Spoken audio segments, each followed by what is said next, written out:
নদী আঁকাবাঁকা পথে ছুটে যায় দূরে কোথাও।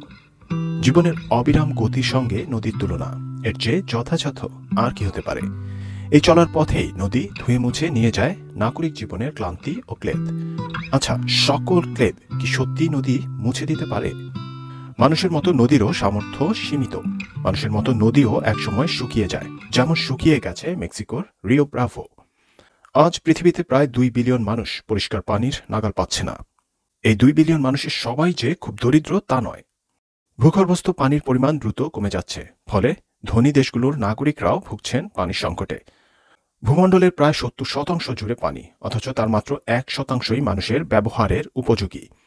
সেই 1% পানির ওপরই টিকে আছে সমগ্র ইকোলজি। কিন্তু দূষণের কারণে সেই সামান্য অংশটুকুও আমরা ক্রমশ ধ্বংস করে ফেলছি। শুরু করেছিলাম কবিতায়, এবার আসা যাক দর্শনে। নদীর আবেদন কি কখনো ফুরোয়? নটিংহাম কিংবদন্তি ব্রায়ান ক্লফ একবার বলেছিলেন, "the river Trent is lovely, I know, because I have walked on it for 18 years."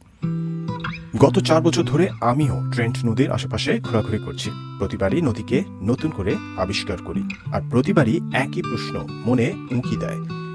নদী আঁকাবাঁকা পথে ছুটে যায়, কিন্তু শেষ পর্যন্ত ঠিক কোথায় হারায়?